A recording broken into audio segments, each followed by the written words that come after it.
नमस्कार. आजचा आपला जो विषय आहे हा सध्या अगदी महत्त्वाचा विषय आहे आणि खास करून युवा पिढीसाठी अगदी गरजेचा असा विषय त्यांनी निवडला आहे. त्यामुळे सगळ्यात आधी त्यांचं अभिनंदन. आणि या विषयाचे आपल्याला आत्ता जे दिसणारे परिणाम आहेत, म्हणजे आत्ता आपल्याला जे काही दिसतं आहे की हिंदू धर्माचे ज्या काही सणवार आहेत त्याच्यावर होणारी टीका, किंवा आता हे सारसबाग मंदिराचं जे काही चाललेलं आहे, किंवा बरेच असे प्रसंग हल्ली आपल्याला दिसत आहेत आणि आपल्याला वाटतं हे असं काय सुरू आहे, इतक्या दिवसात हे असं नव्हतं आणि आता अचानकच काय सुरू झालं हे असं आपल्याला वाटायला लागतं. पण याची जी पाळंमुळं आहेत ही खूप खोल म्हणजे इतिहासामध्ये आहेत आणि एकदा आपण फक्त ते थोडंसं जाणून घेऊ आणि मग हा विषय म्हणजे तुम्हाला आणखीन लक्षात येईल की हे सगळं जे काही चाललेलं आहे, किंवा आता बऱ्याच आपण जे काही ऐकतो की लव जिहादची जी काही बातम्या येत राहत आहेत, हे सगळं असं कसं काय असं आता आपल्याला हल्ली जास्त प्रखरपणे जाणवायला लागलं. थोडंसं याचं जे काही आंतरराष्ट्रीय पातळीवरती सुद्धा याची पाळंमुळं आहेत तर ती एकदा समजून घेऊ आणि मग पुढे जाऊ. म्हणजे तुम्हाला आता पुढच्या ज्या काही घटना घडणार आहेत किंवा घडू शकतात ते लगेच तुमच्या लक्षात येईल की हे कशामुळे झालं आहे, किंवा तुम्ही प्रेडिक्ट पण करू शकता की आता ह्याचा पुढे याचा प्रवाह कुठे वाहणार आहे. थोडंसं थेरॉटिकल आहे पण थोडं इंटरेस्टिंग करून सांगते. हे जे दिसतं आहे हा सांस्कृतिक दहशतवाद याला आपण म्हणतो. तर मुळात संस्कृतीमध्ये जे काही घटक येतात म्हणजे त्याच्यामध्ये आपले सणवार आहेत, आपला धर्म आहे, आपली भाषा आहे, आपली वेशभूषा आहे, आपली व्रतवैकल्य आहेत, ही सगळी आपला समाज, ह्या सगळ्यांचं मिळून संस्कृती तयार होते आणि या संस्कृतीवरती कोणीतरी आक्रमण करतं आहे. त्याची वेगवेगळी रूपं आपल्याला फक्त दिसतात. तर हे असं काय आहे बरं, हे सगळं फक्त हिंदू धर्माच्या बाबतीत का? तर हे सगळं जाणून घेण्यासाठी थोडं काय हे एकत्र आहे, म्हणजे असं फक्त हा एक वेगळा भाग आहे असं सोडून चालणार नाही. तो इतक्या गोष्टींशी जोडला गेलेला आहे तर त्या घटकांचा मी आधी तुम्हाला सांगते. आपण सगळ्यांनी डावे हा शब्द ऐकलेला आहे. विचारसरणी, डावी विचारसरणी, साम्यवाद वगैरे असं तुम्ही जास्त ऐकत असाल, कारण या दरम्यान हे सगळं पुन्हा या सगळ्याचे जे पाळंमुळं आहेत ना ही थोडी थेअरीमध्ये आहेत आणि मग त्याचा कसा जगभर प्रसार चालला आहे आणि कसा आंतरराष्ट्रीय स्तरावरनं या सगळ्या लॉबी काम करतात हे आपल्या लक्षात येण्यासाठी थोडं सांगते. काही वर्षांपूर्वी जो मार्क्स होता, कार्ल मार्क्स, तर त्याच्या विचारांनी क्रांती झाली. तुम्ही ऐकली असेल, मार्क्स क्रांती झाली, मार्क्सवादी रिव्होल्युशन वगैरे तुम्ही शाळेत म्हणजे कॉलेजमध्ये शिकलाही असाल, ऐकून माहिती आहे आपल्याला. आता याची संकल्पना अशी होती की बा आपल्यावरती जर अन्याय होत असेल, कामगारांवरती अन्याय होत असेल तर त्यांनी न्याय मागितला पाहिजे. हे ठीक आहे, कारण त्यावेळेला अशी परिस्थिती होती की जो कामगार वर्ग होता युरोपमधला, त्यावेळेला नुकतंच यांत्रिकीकरण वगैरे झालेलं होतं, औद्योगिक क्रांती झालेली होती आणि आता हल्ली जसं आपल्याकडच्या खेड्यातली मुलंही मुंबई पुण्याला जात असतात रोजगारासाठी, संधींसाठी, तर त्यावेळेला युरोपमध्ये साधारण अशीच परिस्थिती होती आणि यांत्रिकीकरण वाढल्यामुळे मोठमोठे उद्योगधंदे तयार झाले आणि तिथे कामगारांची गरज होती. मग सगळा फ्लो जो होता तो सगळा शहरांकडे जात होता. पण त्यांची परिस्थिती म्हणजे फारच बिकट. त्यांच्याकडनं 18-18 तास काम करून घ्यायचे आणि त्या मानाने त्यांना फारसं काही पगार मिळत नव्हता, अन्याय होत होता. मग याचं जे तत्त्वज्ञान होतं की बा तुम्ही क्रांती केली पाहिजे. क्रांती करायची म्हणजे काय, तर ही जी तुम्हाला शोषक वर्ग जो आहे, म्हणजे जो मालक वर्ग आहे, जो स्वतः कोट्यावधी रुपये कमवतो आणि तुम्हाला फक्त एवढ्याचा पगार देतो, तुम्ही आवाज उठायला पाहिजे. हे ठीक आहे, पण त्याने काय सांगितलं, नुसता आवाज उठवायचा नाही आहे, तर रक्तरंजित क्रांती घडवून आणायची. हा प्रॉब्लेम आहे. म्हणजे त्याने सरळ सरळ हिंसाचाराचं समर्थन केलं. तो काय म्हणाला की बा क्रांती तुम्ही काय असं टप्प्याटप्प्याने, ती इव्होल्युशन असते, म्हणजे क्रांती अशी असते की एका रात्रीत घडते आणि त्याच्यासाठी त्याने स्पष्ट सांगितलं की हे जे भांडवलदार किंवा हा जो वर्ग आहे मालक वर्ग, तर तुम्ही यांना थोडक्यात इलिमिनेट करा, मारा आणि रक्तरंजित क्रांती घडवून या आणि तुमच्या हातामध्ये त्या सगळ्याची मालकी घ्या, म्हणजे कामगारांच्या हातात घ्या. बरं, आता हे जे मॉडेल आहे हे त्याने राज्याला वेगवेगळ्या गोष्टींना अप्लाय केलं. म्हणजे त्याचं काय म्हणणं की राज्यसंस्था जी असते, म्हणजे आपले सरकार, शासन, हे ज्या काही आपल्या सरकारी मिलिटरी, ह्या सगळ्या ज्या यंत्रणा आहेत ज्या कुठेतरी आपलं शोषण करतात, कामगारांचं पण. कारण कामगार कायदे कोण बनवतं? सरकार बनवतं. त्याचं म्हणणं काय की सरकार कोणाचं असतं? तर ज्यांच्याकडे पैसा असतो. म्हणजे जे मोठमोठे इंडस्ट्रियलिस्ट आहेत, ज्यांच्याकडे निवडणुकीचा मध्ये भर टाकायला पैसा आहे, ते सत्ताधारी पक्षाचेच जवळचे असतात. कारण त्यांचाच पैसा वापरून सत्ताधारी पक्ष हा निवडणुका लढतो, जिंकतो. म्हणून राज्यसंस्था जी आहे ही पण शोषणाचंच एक साधन आहे असं मार्क्स म्हणाला. म्हणजे काय, तर तुम्ही शासन संस्था पण उलटवून लावा. म्हणजे फक्त इंडस्ट्रीपुरतं मर्यादित राहिलेली क्रांती ही त्याने राज्याच्या विरोधामध्ये मांडली की राज्यसंस्था कशाला पाहिजे, गरजच नाही. आपण जर सगळे एकमेकांशी चांगलं वागलो, कोणी चोरी केली नाही, काही नाही, तर मग पोलीस कशाला पाहिजे? मग आपल्यावर कोणी आक्रमणच करणार नाही तर मिलिटरी कशाला पाहिजे? मग ही राज्यसंस्था जी आपलं शोषण करते, राज्यसंस्थाच नको. मग जिथे जिथे राज्यसंस्था आहे तिथे तिथे क्रांती करा आणि ती उलटवून लावा. आणि काय करा, पुढे जाऊन तो असं म्हणतो, या सगळ्यांना तुम्ही, म्हणजे ब्लडी रिव्होल्युशन असा शब्द आहे, रक्तरंजित क्रांती करा आणि सगळी सत्ता स्वतःच्या हातात घ्या. आणि मग काय होईल, कामगार स्वतःच मालक होतील. आणि कामगार हे खूप मनाने चांगले असतील, कारण ते त्यातनं गेलेले आहेत, त्यांनी हे सगळं अन्याय वगैरे सहन केलेलं आहे. मग ते काही असा कोणावर अन्याय होऊ देणार नाहीत असा आदर्शवादसुद्धा मार्क्सने मांडलेला आहे की एकदा कामगारांची सत्ता आली ना की मग सगळं व्यवस्थित होईल. कारण कामगार स्वतः तसे नाही आहेत, त्यांनी शोषण भोगलं, त्यामुळे ते काही अन्याय करणार नाही. एकदा त्यांच्या हातात ही राज्यसंस्था वगैरे सगळं आली की स्वतःहून ते आपली सत्ता सोडून देतील आणि सगळ्या समाजामध्ये एक समानपणा निर्माण होईल. म्हणजे कामगार वर्ग राहणार नाही आणि भांडवलवर राहणार नाही, म्हणजे समानता प्रस्थापित. आता झालं असं की या तत्त्वज्ञानाने भारावून जाऊन क्रांती झाली ती रशियामध्ये. आता रशियामध्ये लेनिन होता आणि त्यावेळेला झारची सत्ता होती. आता जे काही तत्त्वज्ञान मार्क्सने मांडलं आहे 70 वर्षानंतर त्या रशियामध्ये वापरलं गेलं, बोल्शेविक क्रांती झाली आणि झारची सत्ता उलटवून लावली गेली, क्रांती झाली, रशियन राज्यक्रांती. त्यातनं मग लेनिन आला. मग लेनिनने काय केलं, ह्या मार्क्सवादात आणखीन भर टाकली. त्यांना लक्षात आलं हे मॉडेल काम करतं. पण त्यांनी काय केलं, बघ ठीक आहे क्रांती घडवायची, अहो पण घडवेल कोण? मग सामान्य माणूस असा रस्त्यावर येणार का? नाही, त्याला कोणतरी लीडर पाहिजे. म्हणजे करायचं काय ते तर आम्हाला कळलं पाहिजे बा. मग त्यांनी काय केलं, कम्युनिस्ट पार्टी ही संकल्पना त्याने मांडली की तुमच्या क्रांतीचं नेतृत्व करण्यासाठी कम्युनिस्ट पार्टी आम्ही सुरू करू, आम्ही जसं म्हणून तसं तुम्ही ऐकायचं, तुम्ही सगळेजण आमचे सदस्य व्हायचं, मग आपण सगळे एकत्र येऊन क्रांती करू. म्हणून कम्युनिस्ट पार्टी ही संकल्पना त्याने इंट्रोड्यूस केली. आणि पुढे काही दिवसांनी चीनमध्ये माओ जो होता त्याने सुद्धा यातले बरेचसे तत्त्व उचलले आणि चीनमध्ये सुद्धा हळूहळू क्रांती ती घडली. थोडक्यात मार्क्सवादाचं जे काही तत्त्वज्ञान होतं त्याचं सगळ्यात मोठं फेल्युअर हे आहे की जिथे भांडवलशाही होती त्या इंग्लंड आणि अमेरिकेत कधी क्रांती झालीच नाही. आणि झाली कुठे, तर उलट जिथे शेती डॉमिनंट होती, शेतीचं महत्त्व होतं, शेतकरी असणाऱ्या देशांमध्ये त्याची क्रांती गेली. ती चीनमध्ये पसरली, ती रशियामध्ये पसरली. आणि चीनमध्ये माओ जो होता त्याने कम्युनिस्ट पार्टी इतकी पक्की ठेवली की त्याने दुसरा कुठला पक्ष तयारच होऊ दिला नाही. कारण कम्युनिस्ट पक्षाचं तेच असतं, ते एकदा सत्तेवर आले की सर्वंकषवाद, पूर्ण सत्ता त्यांच्या हातात असते, ते म्हणतील तसं. म्हणजे तुम्ही सगळ्यांनी मेडिकलला ॲडमिशन घ्यायची तर मेडिकललाच जावं लागेल तुम्हाला, तिथे चॉईस नसते.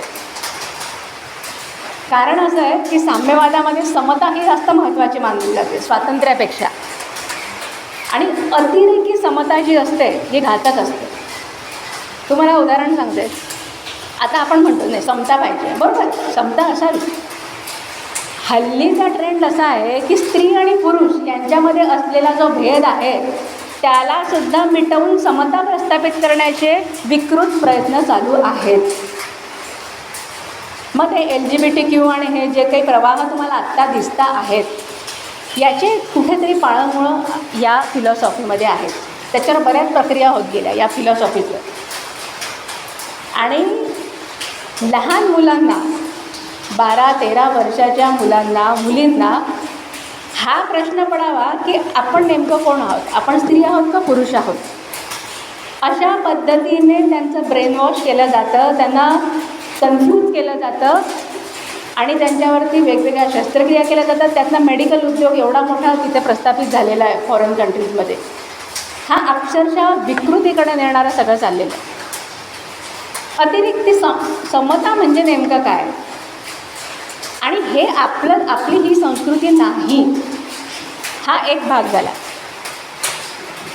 हे ह्या सगळ्याची पाळंमुळं जी आहेत ना या अतिरेकी समतेमध्ये आहेत, जे साम्यवादाला हवं आहे. आता तसं बघायला गेलं तर संपूर्ण निसर्ग जो आहे, आपण जितकं निसर्गाच्या जवळ असू ना तितकं आपलं सगळं व्यवस्थित असतं. खास करून स्त्रिया असतील, निसर्गाने तुम्हाला ज्या भावना दिल्या त्या तुमच्या संतुलित असल्या पाहिजे, नाहीतर तुमच्या शरीरावरती मनावरती त्याचे आघात होतील. मग आजारपणा येतात, त्रास होतात, मानसिक विकार असतात. तुम्ही संपूर्ण जर निसर्गात पाहिलं तर सगळीकडे विषमता आहे. झाडं एकसारखी दिसतात का, डोंगर एकाच मापाचे असतात का सगळे, नद्यांचं पाणी काय सगळीकडे सारखंच असतं का. मग निसर्ग जर तुम्हाला कुठलीही समता देत नाही आहे याचा अर्थ काय की व्हरायटी, विविधता हेच आपल्या जीवनाचं मुख्य तत्त्व आहे. आणि त्यालाच फार विरोध करणारा हा समतेचा अतिरेक आहे. हा सगळ्या साम्यवादातनं आलेला. बरं, आणखीन असं झालं की त्या मार्क्सने सांगितलं की धर्म म्हणजे अफूची गोळी असते. अफूची गोळी म्हणजे आपले जे मादक पदार्थ जे आहेत की ते एकदा तुम्ही घेतले की तुमच्या बुद्धीवर पडदा पडला. मग आपण काय करतो आहे काय नाही त्या माणसाला काहीच कळत नाही. धर्म म्हणजे अफूची गोळी झालं. मग त्या एका वाक्याचा इतक्या लोकांनी इतका वेगवेगळा अर्थ काढला आणि त्यातनं इतक्या चळवळी आणि इतक्या गोष्टी की त्याचा संबंध मॉडर्नायझेशनशी जोडला गेला. आपण मॉडर्न आहोत म्हणजे काय, तर मग हे पूजा व्रत वैकल्य हे न करणारे लोक म्हणजे मॉडर्न. हे कुठेतरी पाश्चिमात्य किंवा पाश्चिमात्यांचे जे कपडे आहेत त्यांची जी लाईफस्टाईल आहे ते आपण फॉलो करणं म्हणजे आपण आधुनिक आहोत. हा प्रवाह आपल्या तरुण पिढीवरती बिंबवला गेला आणि याचीसुद्धा पाळंमुळं त्याच्यातच आहे. काय झालं या सगळ्यांमध्ये, म्हणजे हा मार्क्स झाला, लेनिन झाला, तो माओ झाला, त्याच्यानंतर एक ग्रॅम्स्की म्हणून एक होता इटलीचा, त्याने यात सगळ्यात महत्त्वाची आणखीन भर घातली. म्हणजे हे तत्त्वज्ञान असं पुढे पुढे येत गेलं. त्याने काय सांगितलं की हेगेमोनी, कल्चरल हेगेमोनी ही संकल्पना त्याने मांडली. त्याचं काय म्हणणं पडलं, बा तुम्हाला जर ही राज्यसंस्था नष्ट करायची असेल तर नुसतं राज्यसंस्था नष्ट करून चालणार नाही आहे. कारण काय, ही संस्कृती तुम्ही जोपर्यंत नष्ट करत नाहीत तोपर्यंत काही क्रांती होणार नाही. त्याचं असं म्हणणं पडलं. थोडक्यात सांगते मी अगदी. म्हणून तुम्हाला एखादा समाज तुमचं जर सत्ता आणायची असेल तर तुम्ही पहिले काय केलं पाहिजे, तुम्हाला ज्यांना जिंकायचं आहे ना पहिले त्यांची संस्कृती नष्ट करा. म्हणून मग हे सगळे वेगवेगळे विचार आणि वेगवेगळ्या चळवळी ह्या हळूहळू त्यातनं निर्माण झाल्या. आणि यांचा रोग यांनी काय केलं, आता आपल्या भारतामध्ये असं कधीतरी भांडवलदार आणि कामगार असा काही वाद होता का, कधीच नव्हता. आपण तसं नव्हतंच ना. आपल्याकडे इंग्रजांच्या काळामध्ये आपल्याकडे काही इंडस्ट्रियलायझेशन नव्हतं. आपले 12 बलुतेदार होते, आपली चलनव्यवस्था वेगळी होती, आपल्याकडे वस्तुविनिमयाची पद्धत होती. इंग्रज आले, ह्या सगळ्या गोष्टी बदलल्या. आपल्या गावं जी होती आधी ती स्वयंपूर्ण होती. जे काही पाहिजे ते गावातल्या गावात गरजा पूर्ण होत होत्या. मग ब्रिटिश आले, ब्रिटिशांच्या काळात शिक्षण पद्धती बदलली, आपली पारंपरिक शिक्षण पद्धती नष्ट केली गेली. बरेच बदल घडले आणि त्या सगळ्या प्रवाहामध्ये कुठेतरी हळूहळू या साम्यवाद्यांनी काय केलं, आपल्याकडची जी वर्णव्यवस्था होती, सगळ्यात पहिली जातीनिहाय लोकसंख्येची गणना ही ब्रिटिशांनी केली आणि जातींमध्ये भेद पाडायला सुरुवात केली. कारण आपल्याकडे जातीय व्यवस्था होती, पण त्यामध्ये कुठे उच्चता आणि कनिष्ठ असं काही नव्हतं. म्हणजे उच्च असणं आणि कनिष्ठ असणं हे जर सगळा प्रकार सुरू झाला तर फोडा आणि राज्य करा ही जी त्यांची हे होती टर्म, त्यातनंच ही पाळंमुळं बाहेर आलेली आहेत. आणि यांनी साम्यवाद्यांनी काय केलं, हे मॉडेल त्यांच्या थेरीला जोडलं. त्यांचं म्हणणं काय, हिंदू धर्म हा जणू शोषक आहे आणि इथे भारतात बाकीचे जे धर्म आहेत, बाकीचे लोक आहेत, त्यांचं शोषण करणारा हा हिंदू धर्म आहे. कारण आपल्याकडे हिंदू हे बहुसंख्य आहेत. त्यांची सत्ता उलथवून लावायची असेल तर सांस्कृतिक दहशतवाद हा पसरवला पाहिजे. हिंदू धर्मातली जी तत्त्व आहेत, प्रत्येक एकूण एक तत्त्व घ्यायचं आणि त्याला तोडायचं, म्हणजे मग हा धर्म टिकणारच नाही. मग धर्म टिकणार नाही आणि हे अन्याय करते, म्हणजे हिंदू धर्म म्हणजे अन्याय करते, हे राहणार नाही. हा कुठेतरी लोकांच्या मनावरती, तरुणांच्या मनावर बिंबवलं. आणि हे कसं आहे की ज्या पद्धती त्यांनी वापरल्या त्या आपल्या तरुणांना आकर्षक वाटतात. आता सोशल मीडियाचंच बघा, तर ह्याची सगळी जी तुम्हाला आत्ता जे दृश्य परिणाम दिसत आहेत याची पाळंमुळं ही सगळी अशी आहे. मग आपण सोशल मीडियावर फेसबुक हे ते आपण बघतो, मुलं त्याच्यावरती, मुलं मुली, कॉलेजची मुलं मुली जे काही आहेत, जे त्या दिवशी असंच मी एकदा विचारलं वर्गात, तुम्ही सोशल मीडियावर का आहात, तुमचा हेतू काय, कोणालाच सांगता आलं त्या फक्त टाईमपासला आहे. म्हटलं तुम्ही टाईमपास आहात, म्हणजे तुमच्यासाठी टाईमपास म्हणून सोशल मीडिया आहे, पण तुम्ही कोणाचे तरी टार्गेट आहात. तुम्हाला टार्गेट केलं गेलं आहे हे तुम्हाला कळत नाही आहे. आपण कुठे जातो, काय करतो, कोणाबरोबर राहतो, खातो, कुठे फिरतो, कोणते कपडे घालतो, ते सगळं तुम्ही फेसबुकवर टाकता. त्यातला डेटा जनरेट केला जातो, त्यातनं मोठमोठ्या कंपन्यांना तो विकला जातो त्यांचे प्रोडक्ट खपवण्यासाठी. मग तुम्हाला त्या पद्धतीच्या जाहिराती दिसायला लागतात लगेच. जे काही एवढं मोठं अर्थकारण त्याच्यावरती चालतं, हा एक भाग. दुसरं म्हणजे जे हल्ली जे आलेले डेटिंग ॲप्स वगैरे जे आलेले आहेत, काय झालं, कुठेतरी आपल्या संस्कृतीला तुच्छ लेखण्याची जी वृत्ती आहे ना, हे आत्ताच्या काळात आलेलं वोकेझम, ज्याला आपण वोकेझम म्हणजे आम्ही अति जागृतपणा, म्हणजे जे वेकअप टू द वोक म्हणजे ऑलरेडी आम्ही अति जागृत आहोत. अति जागृत म्हणजे काय, त्यांनाच त्यांचं माहीत नाही आहे. आणि ते काय करतात, जसं एक उदाहरण देते. आता समजा पोलिसांनी एखादा चोरी करून बँकेत दरोडा टाकला समजा काही लोकांनी, आणि ते पोलिसांना कळलं, पोलीस आले, तिथे फायरिंग झालं. तर हे जे दरोडा टाकणारे होतं यातला समजा एखाद्या माणसाला गोळी लागली आणि तो गेला, तर हे जे आहेत ना डावे किंवा हे जे वोक आहेत ना, हे पेपरमध्ये काय छापणार, पोलिसांनी कसा अन्याय केला, पोलिसांनी बघा त्याला कसं मारलं.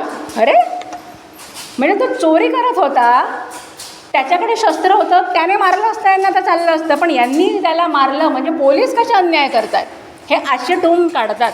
हे म्हणजे हे वोकेझम. मग त्यांच्या मानवतावादाचं काय, हे असं, अरे त्यांचा मानवतावाद आणि तो पोलीस त्या फायरिंगमध्ये, त्यांनी फायरिंग केलं असतं आणि तो मेला असता आणि त्याचं कर्तव्यच आहे. पोलीस कशासाठी आहेत, म्हणून ही जी लॉबी काम करते, नाही मग तो चोर होता, मग तो मेला, मग त्याची फॅमिली आहे, मग त्याला लहान मुलगा आहे, मग आता त्यांचं काय, अरे म्हणजे तो चोरी करतो ते पाप नाही आहे, त्याला मारणारा पोलीस कसा गुन्हेगार आहे, हे सिद्ध करणारं याला म्हणायचं वोकेझम. हा जो प्रवाह वाढला आहे आता, हा चुकीचा आहे. आणि हल्लीच्या मुलांना, तरुण पिढीला खरंच वाटतं, अरे हो, मग त्याच्यावरती पिक्चर काढणार, मग तो त्याच्या घरची परिस्थिती कशी वाईट होती, मग त्याची बायको कशी कष्ट करून त्याच्या मुलाला नंतर वाढवते. हे तुम्ही त्या चोराचं उदात्तीकरण करताय, म्हणजे तुम्ही कुठेतरी तामसी गुण जे आहेत त्यांचं उदात्तीकरण करता. आणि हा जो भाव वाढला आहे हा पूर्णपणे अधर्माच्या दिशेने घेऊन जाणारा आहे. हा दहशतवादाचाच प्रकार आहे, ह्याला म्हणायचं सांस्कृतिक दहशतवाद. तर आणि एवढंच नाही तर तुम्हाला आता हल्लीच्या काळात ते राखी पौर्णिमा आली ना की ती बघा ती पोस्ट फिरते रावणाची आणि शूर्पणखा. रावण कसा चांगला उदात्त भाऊ होता. मग त्याने म्हणजे रामायणाच्या बाबतीमध्ये सुद्धा आता काही दिवसांनी फिरतील त्या पोस्ट फेसबुक याच्यावरती की शूर्पणखा ही त्याची बहीण होती आणि रावणाने काय वाईट केलं, त्याने त्याच्या बहिणीच्या रक्षणासाठीच म्हणे सीतेचं अपहरण केलं. काय चुकीचं केलं? कारण म्हणे त्याच्या बहिणीचं नाक त्या लक्ष्मणाने आणि त्यांनी कापलं, मग काय तो त्याच्या बहिणीच्या याचा बदला घेणार नाही का? त्याचं काय चुकलं? हे असं सुद्धा आहे. अरे पण ती शूर्पणखा राक्षस कुळातली होती, ज्या राक्षस कुळामध्ये मानवाचे कुठल्याही पद्धतीचे नियम लागू होत नाहीत. त्यांच्याकडे कधी कोणी बहीण नसते आणि कधी भाऊ पण नसतो, काही नसतं. त्यांच्यात फक्त नर आणि मादी हेच असतं. पण या गोष्टीला म्हणजे तुमचा हिंदू धर्म असे प्रश्न करतात आपल्याला आणि आपल्याला त्याची उत्तरं लॉजिकली देता येत नाहीत. म्हणून मग तुमचा हिंदू धर्म असा काय? असा कसा तुमचा धर्म? अशी कशी तुमचा राम? असा कसा तुमची सीता? मग तिला सोडून दिलं आणि तुम्ही त्याची कशी काय पूजा करता? असे प्रश्न जेव्हा आपल्याला विचारले जातात तेव्हा आपल्याला त्याचे लॉजिकल उत्तरं माहीत नसतील तर आपल्याला काहीच बोलता येत नाही आणि आपल्याला वाटायला लागतं की खरंच आपल्या धर्मामध्ये काहीतरी गडबड आहे का? असं कसं? मी का म्हणून रामाचे? खरंच की त्याने सीतेला सोडून दिलं. हे हल्लीच्या मुलांना खरं वाटायला लागतं, सगळं पटायला लागतं त्यांना आणि ते आपल्या धर्मापासून लांब जातात कारण त्यांना त्याच्या मागचं तत्त्वज्ञानच माहीत नसतं. इथे आपण कमी पडतो. म्हणजे मागची पिढी जी आहे ती आता ह्या सगळ्या गोष्टींचा अभ्यास करायचा असेल, तुम्ही सुधांशू त्रिवेदी जे आहेत अप्रतिम व्हिडिओ आहेत त्यांचे, तुम्ही नक्की बघा यूट्यूबवरती. मी तर खूप म्हणजे त्यांचे 10-10, 15-15 मिनटाचे व्हिडिओसुद्धा तुम्ही बघितलेत ना, तुम्हाला रामायणातल्या सगळ्या गोष्टी इतक्या लॉजिकली त्यांनी मांडल्या आहेत. म्हणजे राम, लक्ष्मण, भरत आणि शत्रुघ्न यांना त्यांनी धर्म, काम, अर्थ आणि मोक्ष याच्याशी जोडून त्यांचे संबंध कसे होते ते तिकडे वनात जाणं याच्या सगळ्याचे लॉजिकल उत्तरं दिलेली आहेत. आणि त्यांनी मागे त्यांचं एक व्याख्यान ऐकायला पण मिळालं होतं.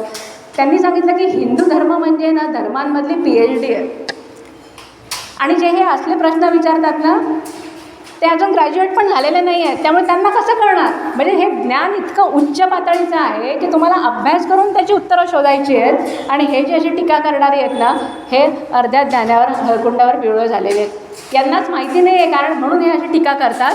पण कारण आपला हिंदू धर्म जो आहे हा प्रतीकांवरती पण आधारित आहे. प्रतीकं. मग आता तुमचा गणपती असा कसा? मग त्याला हत्तीचं कसं काय तोंड आहे? असं काही शक्य आहे का? अरे पण तुम्ही हे सगळं फक्त हिंदूंच्या बाबतीत बोलता. तुम्ही असे प्रश्न बाकीच्या धर्मांमध्ये विचारून बघा ना. आहे का हिंमत? साम्यवाद्यांची हिंमत नाही. त्यांना माहिती आहे की दुसऱ्या धर्मांच्या बाबतीत बोललं की काय होतं. त्यांच्या तिथे प्रश्न विचारत नाहीत तुम्ही. मग म्हणजे ही आंतरराष्ट्रीय टोळी जी आहे ही अशा धर्मांना टार्गेट करते की जे धर्म कधीही रक्तपाताचं समर्थन करत नाही. हिंदू धर्म हा कधी तलवारीच्या जोरावरती वाढलेला नाही आहे. त्यांना माहिती आहे आपण सॉफ्ट टार्गेट आहोत. आपल्याला कितीही प्रश्न विचारा, काहीही करा, आपली चांगली मुलं मुली अक्षरशः मुलांच्या नादी म्हणजे आहारी गेलेली आहेत. मी कॉलेजेसमध्ये जेव्हा शिकवते मी बऱ्याच मुलांशी बोलते, वर्गाच्या बाहेरसुद्धा बऱ्याचदा त्यांच्याशी बोलत असते. FY, SY, TYची ही जी विद्यार्थी आहेत ना हे अक्षरशः म्हणजे भांबावलेले आहेत. त्यांना माहितीच नाही हिंदू धर्म काय, कॅरेक्टर म्हणजे काय, चारित्र्य हे सुद्धा परत शिकवण्याची गरज आहे. गावातनं येतात तिकडे शिकायला बरीच मुलं मुली आणि त्यांना अचानक एकदम स्वातंत्र्य मिळायला लागतं. कितीतरी मुलं मुली माझ्या वर्गातले अक्षरशः लिव्ह इन रिलेशनशिपमध्ये राहत आहेत आणि त्यांच्या आईवडिलांना पत्ता नाही आहे त्याचा. त्यात ते फसवले जातात. त्यात वेगवेगळ्या धर्मातल्या मुलांकडनं मुलींकडनं सुद्धा फसवले जातात. घरी सांगू शकत नाहीत आणि त्यांच्या बऱ्याच प्रॉब्लेम्स त्यांच्यात ते क्रिएट होत राहतात. व्यसनाच्या आहारी पण जातात. कारण हे सगळं असं टीका तुमचा धर्म असा का आणि आमचा. अरे हे पण सांगते ख्रिश्चन धर्म म्हणजे आता यांचं जेव्हा क्रिसमस व्हॅकेशन येतं आता क्रिसमस ते जवळ आला की आपल्या हिंदू धर्मातले मुलं जणू तो क्रिसमस आपला हिंदूंचा सण आहे अशा पद्धतीने उत्साहात तो वर्गातला एकच कोणीतरी ख्रिश्चन मुलगा असतो, सगळी टीमची टीम त्याच्या घरात जाऊन बसते पार्टी करायला रात्री. मग त्या पद्धतीचे कपडे, म्हणजे त्याची हवा सगळी 8 दिवस आधी सुरू झालेली असते प्लॅनिंग, क्रिसमस पार्टीचं प्लॅनिंग. हे सगळं करताना ती मुलं कधीतरी गणपतीला तुमच्या घरात येतात का, ती तुमच्यामध्ये तसे सहभागी होतात का, हे पण बघायला पाहिजे.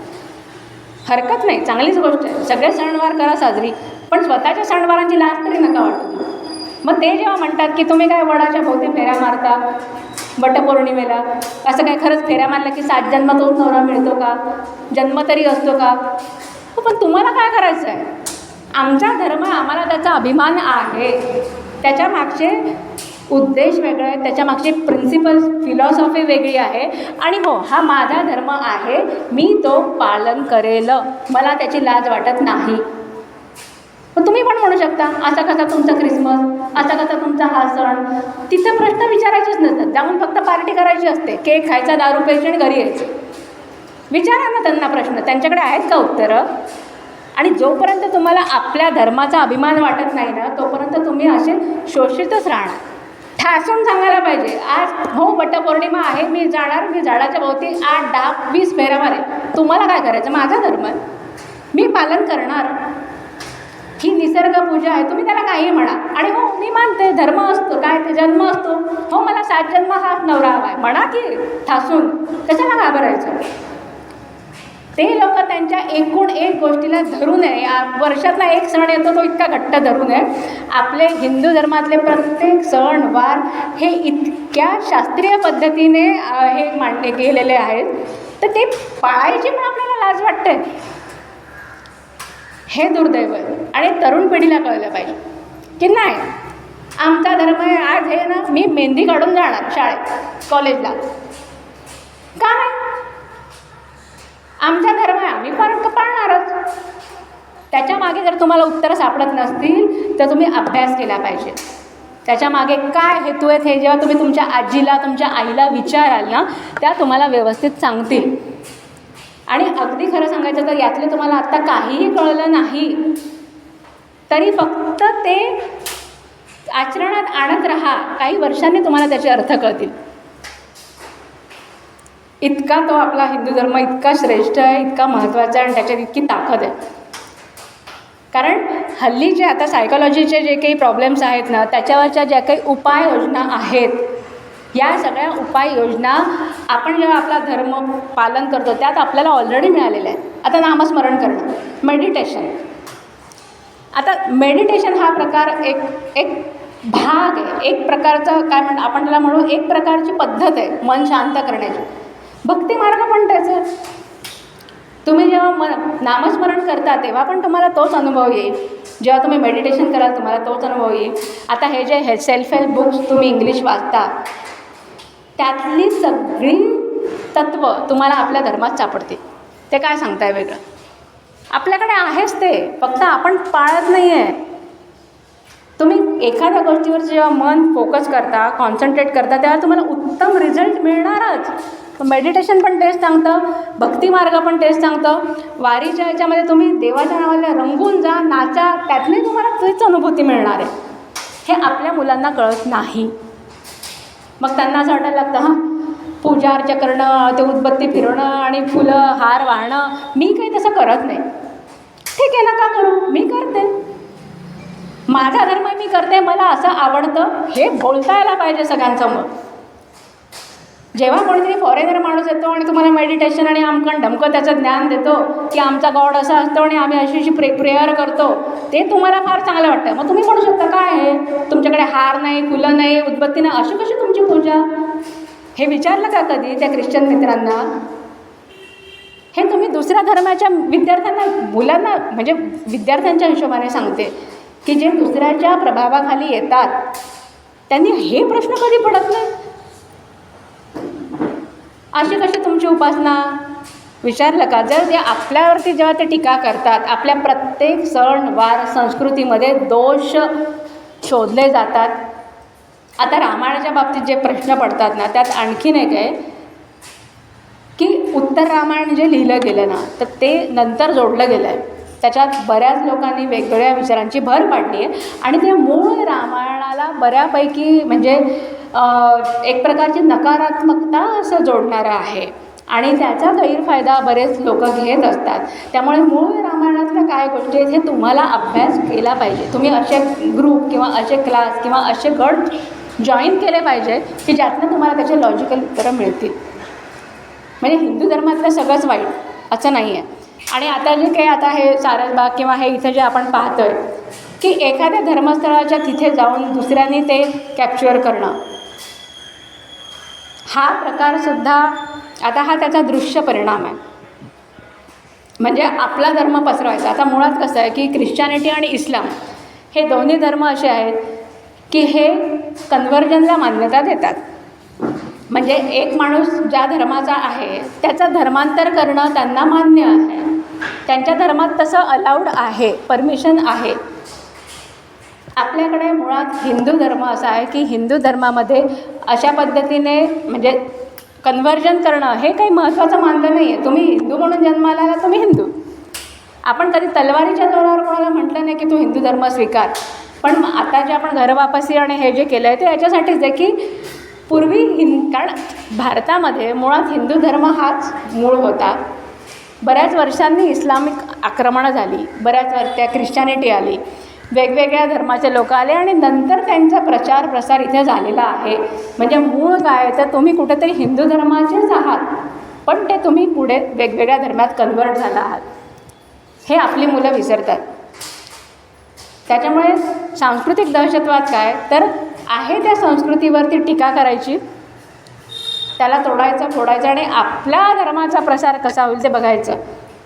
निदान आपल्या धर्मामध्ये आपल्याला आस्तिक किंवा नास्तिक राहण्याचं परवानगी आहे. तुम्ही देवाला माना तरी तुम्ही हिंदू, तुम्ही देवाला नाही मानलं हरकत नाही तरी तुम्ही हिंदू. असं इस्लाममध्ये नाही आहे. त्यांच्याकडे दोनच गोष्टी आहेत, एक तर तुम्ही इस्लाम आहात, पाळणारे आहात, नाहीतर इस्लाममध्ये नाहीच आहात. म्हणजे तुम्ही आमच्या देवाला या देवाला मानणार नसाल तर मग तुम्ही इस्लामिक नाहीच आहात. म्हणजे आयदर इन किंवा आउट असंच आहे. तसं हिंदू धर्माचं नाही आहे. म्हणून या सगळ्या गोष्टींचा विचार करता आपल्याला आपल्या संस्कृतीचे जे घटक आहेत ना ते जितकं तुम्ही पकडून ठेवाल किंवा जितकं त्याला तुम्ही आत्मसात कराल तितकी आपली संस्कृती ही टिकणार आहे.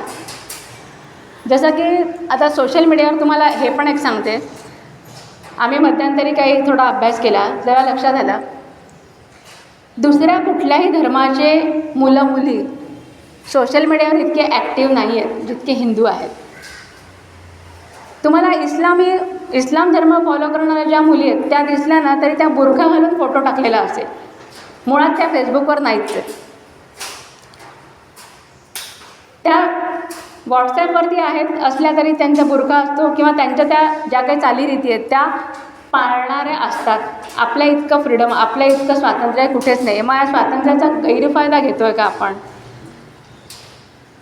हे सुद्धा. आणि याच्यात कसं की पालक आणि विद्यार्थी मुलं यांचा संवाद जितका चांगला होईल तितकं चांगलं, किंवा संस्कृतीला धरून ठेवणार जसं वेशभूषा आहे, भाषा आहे, पूजा अर्चा आहे, सणवार आहेत, हे जे घटक आहेत ना हे जाणीवपूर्वक आपण आत्मसात केले पाहिजे, पाळले पाहिजे, तर आपली संस्कृती टिकून राहील. नाही तर हा जो दहशतवाद आहे हा भयंकर चाललेला आहे. आणि यातलंच हे जे आता यांचं काय आता हे स्त्रीवादाचं पण कसं आहे, याच्यात हा एक आणखीन अँगल सांगते. हल्लीच्या मुली ज्या आहेत तर उत्तर स्त्रीवादात आपण जगतो आहे. म्हणजे काय, हे बा एक अशी काही काळ मागणी होती की स्त्रियांना पुरुषांच्या बरोबरीचं स्थान असावं, बरोबर. त्यांना आर्थिक स्वावलंबन असायला पाहिजे, त्यांनी कमाई स्वतःची केली पाहिजे, त्यांना स्वतःचा निर्णय घेता आले पाहिजे, सगळं बरोबर आहे, मान्य. हा स्त्रीवाद होता. त्याच्यानंतर काय झालं, उत्तर स्त्रीवाद आला. म्हणजे मग त्याच्यामध्ये काय झालं, मग लग्न करायचं की नाही हा निर्णय मी घेईन, मग लग्नानंतर मूल होऊ द्यायचं की नाही हा निर्णय पण मी घेईन, कारण ती स्त्री आहे आणि तिला अधिकार ठरवायचा. याच्यातनंच पुढे काय झालं, अतिरेकी स्त्रीवाद जो आहे हा कुटुंब संस्थेला मारक आहे. आपल्याकडे ही संस्कृती आपली नाही आहे हे आपल्या लोकांना कळलं पाहिजे, मुलींना. कारण त्या आपल्या संस्कृतीपासून जेव्हा तुटतात ना तेव्हा त्यांचं अधपतन सुरू होतं, वैयक्तिकपण. कारण मुळात आपल्या संस्कृतीमध्ये हा स्त्रीवाद गरजच नाही आहे. आपल्याकडे मुळातच आपल्या प्राचीन काळापासून स्त्री आणि पुरुष या दोघांना समान मानलेलं आहे. आपल्याकडे अर्धनारी नटेश्वराची पूजा केली जाते. आपल्याकडे हे सांगायची गरजच नाही आहे की तुम्ही स्त्रीला समान माना. अहो, आम्ही मानतोच. आम्ही देवीला स्त्री मानतो, आम्ही तिला आई मानतो. आमच्याकडे उलट तिचं स्थान मानाचंच आहे. हा पाश्चात्य ट्रेंड आहे, पाश्चिमात्य प्रवाह आहे जो आपल्या मुलींना बिघडवतो आहे. अतिरेकी व्यक्तिवाद, मी जे करेल ते माझं माय लाईफ आणि मी काय माय रूल. मग तुम्ही कशाला आहे म्हणजे ही जी पद्धत आहे ही सांस्कृतिक दहशतवादच आहे. हे आपल्या मुलांना कळत नाही की आपण त्याला बळी पडलो आहे. कुटुंब व्यवस्थेत राहिली नाही तर तुम्ही कसं टिकणार, तुमचा धर्म कसा शिल्लक राहील. आणि काही गोष्टी या नैसर्गिक असतात. उलट आपल्या धर्मामध्ये इतकी उत्तम व्यवस्था लावलेली आहे तितकी कोणत्याच धर्मात नाही. आपल्याकडे एक पत्नी असावी हे जे मांडलं आहे हे आरोग्याच्या दृष्टीने पण महत्त्वाचं आहे. हे आपल्या मुलांना काय या संस्कृतीत जर आपल्याला पालन करायचं असेल ना, तुम्ही प्रत्येक गोष्टीचा संदर्भ जेव्हा आरोग्याशी लावाल तेव्हा आत्ताच्या जनरेशनला ते कळेल. आता तुम्ही नुसतं म्हटलं ना सिगरेट पिऊ नका, दारू पिऊ नका, नुसतं ते म्हणून कळणार नाही. जेव्हा त्यांना कळेल की याच्याने तुझ्या आरोग्याची कशी हानी होते आहे, तुझ्या जीवावरती बेतेल, तेव्हा त्यांना जाग येते. म्हणून तसेच हे सगळं आहे की हे का केलं पाहिजे. त्यामुळे आपल्या संस्कृती टिकवायची असेल ना तर या प्रत्येक गोष्टी तरुण पिढीला सांगताना त्यांच्या हेल्थशी कशा रिलेटेड आहेत हे सांगितलं पाहिजे. मग त्यांना ते लॉजिकली पटेल की नाही ही कारण मेडिकल सायन्स सगळं तेच सांगतं जे आपल्या धर्मामध्ये मांडले जे नियम, जे काही आपले संस्कृतीतले किंवा आता योग नियम आहार विहार हे जे काही आहे सगळं, हे सगळं आता त्याच्यावर पाश्चिमात्य लोक संशोधन करतात. ते इथे येतात. आपल्या लोकांना काय दिसतं, हां तो मार्क झुकेरबर्ग इकडे आला होता, हां तो ॲपलचा तो इथं आला, मग त्याने त्या नीमकरोली बाबाला गुरु केलं. हे तिथं जेव्हा वाचतात तेव्हा आपल्याला आठवण येते अरे आपल्याकडे गुरु पण आहेत. म्हणजे जेव्हा ते पाहतात स्टीव्ह जॉबच्या पुस्तकात जेव्हा तो मराठा टेकला आणि जेव्हा त्याने सांगितलं की मी हे परमहंस योगानंदाचं पुस्तक त्याने वाचलं, त्यातनं प्रेरणा घेतली, मग तो भारतात आला, मग त्या नीमकरोली बाबांचं त्याने शिष्यत्व पत्करलं, आपली मग त्याने ॲपल काढलं, मग ते ॲपलमध्ये एवढा पैसा कमवला का, आणि मग तो फेसबुकचा झुकेरबर्ग तो पण भारतात आला. मग आपल्या पिढीला कळतं की आपली संस्कृती किती महान आहे. का हे आधी कळू शकत नाही. तुम्हाला दुसऱ्यांचा म्हणजे मला असं म्हणायचं शिक्का कशाला हवा आहे. तुमची संस्कृती उत्तम आहे हे सांगायला तुम्हाला फॉरेनरची काय गरज आहे. तुम्ही म्हटलं पाहिजे की ह्यात काही विशेष नाही आहे, आमच्याकडच्या सगळीच मंडळी इतकी कुठल्या कुठे पोहोचलेली आहेत, हे मार्क झुकेरबर्ग आणि हे फक्त एक उदाहरण आहे. हिंदू धर्म आहेच तसा, फॉलो करा तुम्ही. हे आत्ताची पिढी जी आहे त्यांना हे पटवून देता आलं पाहिजे. आणि खरं सांगायचं तर आपल्या धर्माचा जहाल अभिमान असला पाहिजे, तर मग आपण या सगळ्यातनं म्हणजे आपण तारून देऊ असं मला वाटतं. अशा अनेक उदाहरणं आहेत आणि ज्या ज्या ठिकाणी तुमच्या असं लक्षात येईल जास्त म्हणजे मला असं म्हणायचं सगळीकडे वाद घालत बसायची गरज नाही आहे. विद्यार्थ्यांमध्ये सुद्धा वाद होतात. आपल्याला ठरवायचं आपण काय करायचं आहे आणि आपण या दहशतवादाला बळी कसं पडणार नाही हे बघायचं. कारण शेवटी या सगळ्या गोष्टीच आपल्याबरोबर असतात. मी कितीतरी विद्यार्थी बघितले आहेत. बऱ्याच कॉलेजेस तुम्हाला सांगते, एक हायवेकडे कॉलेज आहे, मुंबई पुणे हायवेकडे लॉ कॉलेज आहे, आणि तिथं येणारे विद्यार्थी सगळे आउट ऑफ महाराष्ट्राचे आहेत, सगळे हिंदी भाषिक. तिकडनं येणारे मुलं प्रचंड पैसा. आणि एक उदाहरण सांगते, आमच्या मॅडम ज्या होत्या रेक्टर, त्या प्रिन्सिपल पण होत्या, त्या रेक्टर पण होत्या हॉस्टेलच्या. त्यांनी गर्ल्स हॉस्टेलच्या एकदा झडती घेतली अचानक. त्या झडतीमध्ये मुलींच्या खोल्यांमध्ये एवढ्या मोठ्या मोठ्या कॅरी बॅग भरून सिगरेटचे पाकिटं सापडले. मुली FY मुली सगळ्या आउट ऑफ महाराष्ट्रातनं आलेल्या. आणि आणखीन मला मुलं पण आमच्या वर्गातले माहिती धक्कादायक होतं. नाही, मुलं सांगायचे ते आउट ऑफ महाराष्ट्र असल्यामुळे साध्या कॉलेजमध्ये वगैरे येताना पण म्हणजे एकदम त्याचं लिपस्टिक वगैरे लावून येणार, म्हणजे असं त्यांचं थोडंसं तो ट्रेंड, आणि जरा हायफाय कॉलेज आहे. तर त्यांनी मला सांगितलं की मॅडम वो जो है ना, वो जो ज़्यादा डार्क लिपस्टिक लगाती है वो सबसे ज़्यादा सिगरेट पीती है. क्योंकि उसका म्हणजे त्यांचे ते ओठ काळे पडलेत सिगरेट पिऊन, ते लपवण्यासाठी सिगरेट ते लिपस्टिक लावतात. हे आणखीन भयंकर. हे अशी मुलं, आणि ही 8 वर्षापूर्वीची गोष्ट आहे. आता काय असेल ते आणखीन वेगळं. हुक्का पार्लर्समध्ये जातात, कट्ट्यांवरती जमा ते हुक्का पार्लरमध्ये भेटतात. ही वस्तुस्थिती आहे. आणि त्यांच्या आईवडिलांना काही त्याचं माहिती नसतं. ते तिथल्या वातावरणात नाही, इथं महाराष्ट्रात येतात म्हणजे ते मोकाट सुटलेले असतात. पण हे आता आईवडील किती कंट्रोल करणार, किती कुठे कुठे लक्ष ठेवणार. तर हे त्या मुलाला कळलं पाहिजे की हे सगळं झालं तरी मी जसं आहे मी तसाच राहीन, मी बदलणार नाही. माझी तत्त्व जी आहे ती मला आयुष्यभर पुरणार आहेत. मी कोणाच्याही संगतीत आलो तरी मी तसं राहणार नाही. हे त्याला कळलं पाहिजे, त्या मुलीला कळलं पाहिजे की नाही, मला कितीही तुम्ही मागासलेलं म्हणा, तुम्ही बॅकवर्ड म्हणा, मी असा ड्रेस घालते, मी असाच घालणार आहे. मी मॉडर्न दिसण्यासाठी की मी पाश्चिमात्यांचे ड्रेस फॉलो करणार नाही आहे, नाही करायचं मला ते. हे मुलींना शिकवलं पाहिजे, मुलींना कळलं पाहिजे. हल्ली काय होतं, आणि आणखीन एक आहे, काही मुली ज्या असतात ना, ज्यांना कुठेतरी आपल्या एक वय असतं, त्या वयामध्ये मुलींना वाटतं की आपण फार सुंदर दिसावं. आता हे नैसर्गिक आहे मुलींच्या बाबतीत. आणि त्याचा गैरफायदा कसा घेतला जातो, एखाद्या मुलीला जेव्हा न्यूनगंड असतो आपल्या दिसण्याचा, त्यावेळेला तिला कोणीतरी सुंदर म्हणणारा भेटला की तिला वाटतं वा वा वा हाच आपला सगळं काही. आणि याचा खूप मोठा कारण मी कॉलेजेसमध्ये शिकवते, मला माहिती आहे त्यांची सायकॉलॉजी काय असते. तर पहिली गोष्ट ही आहे की हे लक्षात घेतलं पाहिजे की हे शरीर देवाने दिलं आहे, ते जसं आहे तसं माझं आहे, नंतर मातीच होणार आहे. हे आज तुम्हाला कळलं पाहिजे.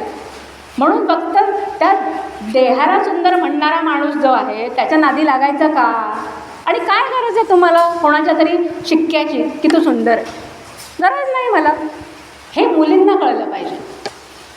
कारण मुली ज्या फसतात ना, जे काय आता उदाहरणं तुम्हाला दिसत आहेत इस्लामिक याचे, म्हणजे लव जिहाद, आणि ही सुरुवात तिथूनच झालेली असते.